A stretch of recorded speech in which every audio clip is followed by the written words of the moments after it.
Money, money, money, money. That's what it's all about.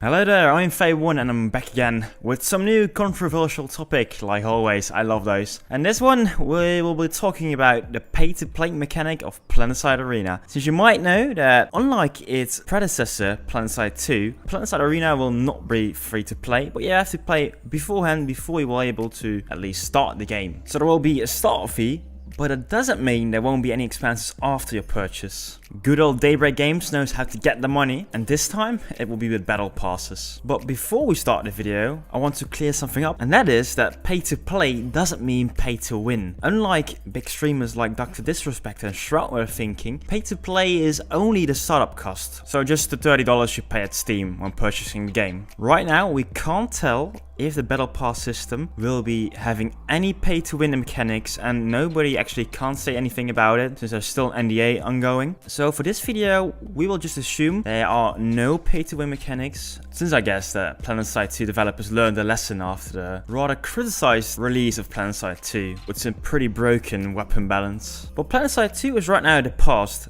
Let's look forward into the future. Right now, we're in 2019, and still there are a lot of free-to-play games. However, the era of free-to-play games is kinda over. In 2012, when Planetside 2 launched, we had League of Legends, we had Team Fortress, and you got many other games releasing with a free-to-play model. At the time, everybody was thinking that the pay-to-play mechanic, so like paying $60 to get the new Call of Duty or get the new Battlefield, would come to an end pretty soon. That did not happen.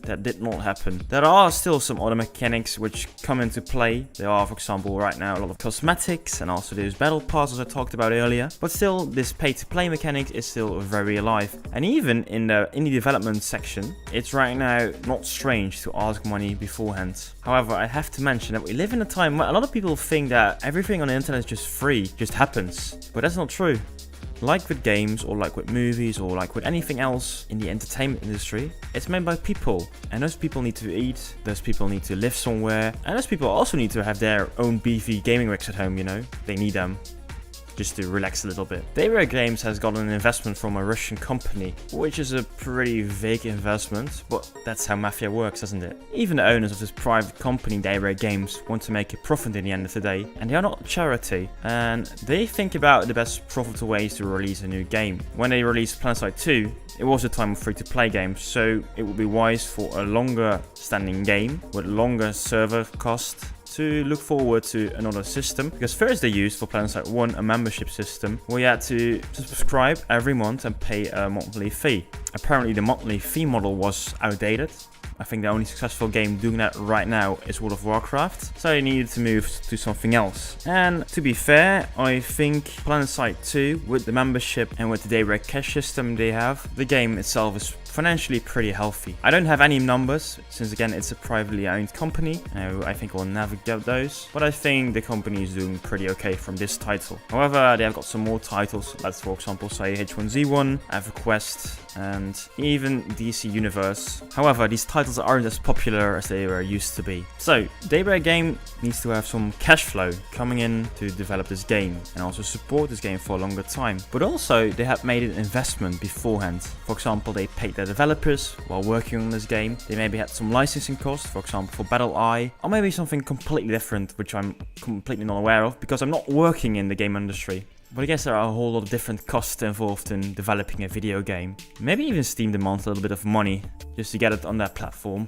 So they have this investment, and most of the time you want as a company to earn this investment back as soon as possible. And the best way is generating pre-orders, of course, right now doable on Steam, with a heavy discount by the way. But by doing this, they generate a lot of cash flow beforehand to diminish the cost of the investment. Maybe for example they had some loans, and right now they couldn't pay them back, and in the long run they can maybe save a bit of money on, for example, interest cost. But also just as a company, making cash as soon as possible is always something you would prefer to have. Unless if you think they can make more money in a a relatively short time by other means. And in this case, that could be free to play. Fortnite, for example, tried their pay to play mechanic for a long time. I'm not talking about the PvP Battle Royale mode, no, I'm talking about the PvE mode, Save the World for Fortnite. And it has been, I think it still is, a pay to play mechanic for this PvE model. And then they tried out this new thing. Together with PvP, go free to play. And it worked out wonders. But it doesn't mean that from the get-go, Fortnite was free to play. And I think many assets in the game already come from the PvE mode. So probably the investment cost of Epic Games making the PvP mode and Battle Royale mode of Fortnite was rather low. On that note, to be fair, Planetside 2 is already out for a long time and they are reusing some assets or at least some models for Planetside Arena. However, I think that Planetside 2, released in 2012, is kinda outdated and I think they polished a lot of the assets to get it into this new game. And also, they further developed their Fortnite engine to even work with DirectX 11. And I can't tell you that's not free. That's a lot of work, especially with the spaghetti code Planetside 2 has apparently. And also just don't forget that Planetside 2 was made by two different studios, Sony Online Entertainment and Daybreak Games. So many people worked on that title and so many things were forgotten, so many things were just rather strange because it was such a big project at the time. Planetside Arena is a new project, it has a fresh start I guess, but it can really benefit from the things they used in Planetside 2. However, money wise, it can't still be cheap for them to make this new game. So right now we know that companies want a return on investment as soon as possible.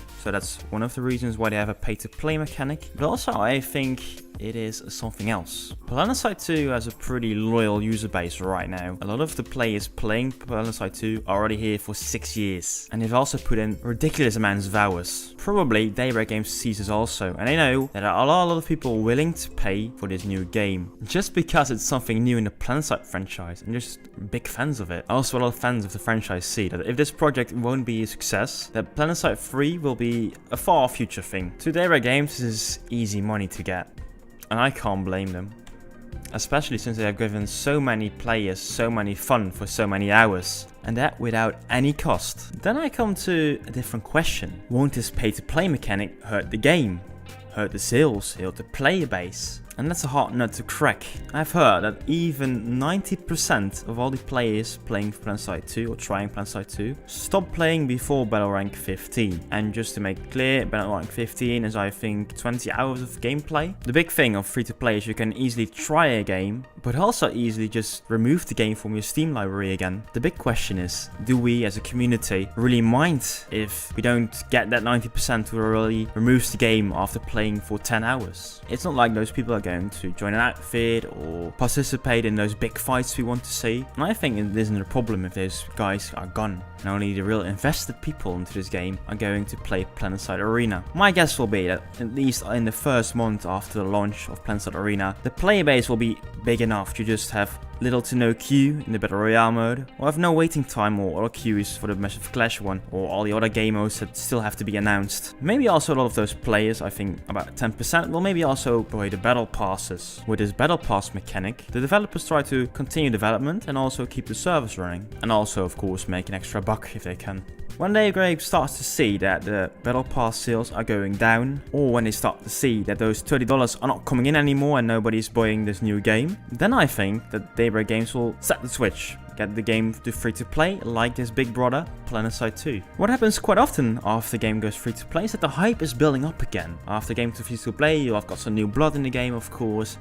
And it gets some new media attention because all the game magazines will like report Planetside Arena goes free to play. And that's also a bit of free marketing. Look for example at Counter-Strike Global Offensive, CSGO. After they went free to play, the player base and also the popularity of the game went up by so much. One of the downside of that is of course that hackers are more apparent in the game, but that's one of the small downsides of having something free to play. Mostly like this second build-up hype around this game can make something good. At least that's my hope for the game. I already pre-ordered the game and already paid my money, and I think a bit biased. Yet I do think it's pretty similar to what the guys at Daybreak Games were thinking about the launch of Planetside Arena. Me personally, I think this model is actually pretty okay. It worked well with my previous example, Counter-Strike, but also this pay-to-play mechanic is pretty beneficial to games like PlayerUnknown's Battleground, and I even think PUBG will go one day free to play. But right now, they're still making enough money with sales, they're still making enough money with the battle passes, and they won't stop doing it this way